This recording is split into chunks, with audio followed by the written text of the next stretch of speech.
Давайте немножко прокатимся по вечернему Иркутску. Еще сегодня воскресенье, пробок мало. Смотрите, как красиво у нас в это время года. Иней на деревьях появляется. Этот туман, он искусственный. Если отъехать от города, его не будет. Это вот выхлопные газы автомобилей, дыхание людей, отопление, частицы водяного пара в воздухе превращаются в туман. Чем ниже температура, тем сильнее вот этот туман. Видите, какая видимость, ездит очень медленно. Температура минус 44, видимо. Но это не точно, потому что iPhone, он, например, говорит минус 40, а на самом деле может быть минус 48. Яндекс тоже, он дает какую-то усредненную цифру. По факту в разных местах города может быть разная температура. Вот. Время сейчас 4 часа. Вот. 4 часа уже почти полностью стемнело. Но еще из-за тумана темно. То есть уже в 2 часа дня такие туманные сумерки появляются из-за того, что свет сквозь туман не пробивается.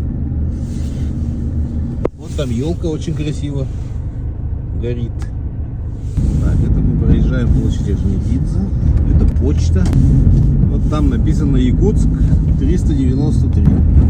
В 2032 году Якутску исполнится 400 лет. Якутск старше Санкт-Петербург. К сожалению, от тех времен мало что осталось, потому что у нас такой климат, что у нас здания долго не стоят. Вечная мерзлота, и фундамент не выдерживает. Ну и вообще перепады температуры, они разрушают все что угодно. Бетон, сталь, все. В основном все ездят на японских автомобилях стоимостью меньше миллиона. 90% населения это обычные люди с обычной зарплатой. Поэтому и, соответственно, автомобили у них самые обычные. Ну, как во всем мире, я думаю. А вот смотрите, вот этот везет Наташу. Это вот он везет с собой автоодеяло, которым накрываем машину. Вот такая вот видимость. Когда будет минус 50, вот тогда туман будет совершенно кромешный. Самое страшное, это когда ветер есть, туман, значит, уходит, но мороз остается, и еще и ветер. Вот это машину аж насквозь продувает, она промерзает, а если ты еще и по трассе едешь, у тебя замерзает рулевая, замерзает ходовка, вообще становится опасно, тормоза замерзают, очень опасно становится ехать.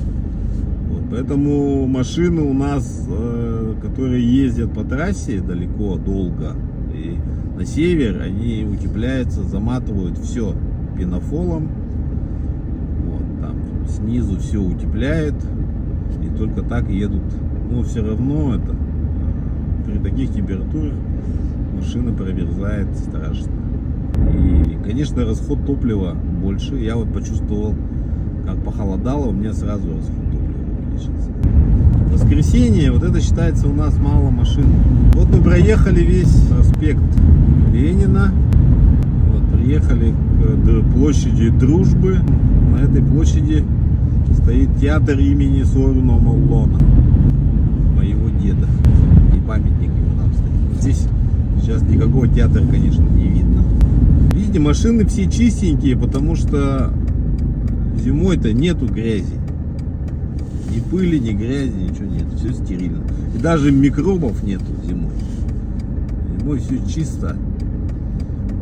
Самый чистый город в мире с ноября по апрель. Город Якутск. Вы можете даже валяться на земле, на тротуаре, и у вас одежда останется абсолютно чистой. Потому что снег.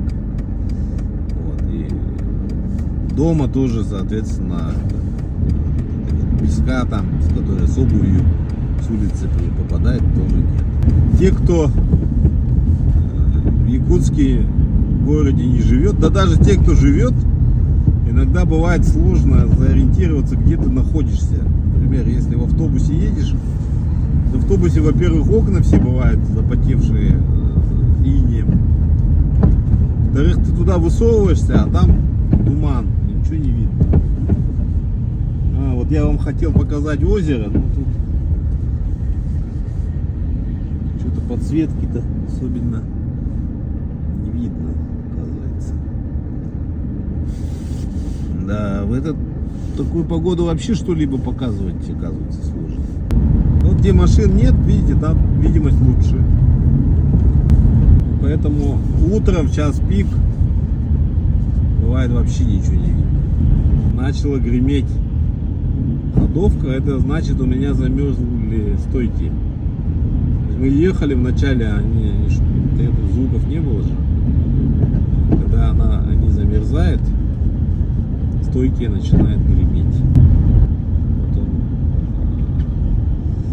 после минус 40, наверное, это начинается. Еще бывает, что колеса, это когда долго стоишь, колеса принимают форму овала. И ты едешь вот так, как на овальных, на овальных колесах некоторое время, потом они расправляются. Видите, вот машины видишь только фары. Вот на красный поехал чувак. Так, это у нас Арктический институт сельского хозяйства. Это у нас строящееся здание филармонии. Очень долго его строят. Надеюсь, построят. Ну все, друзья. Такая вот экскурсия. Включаем.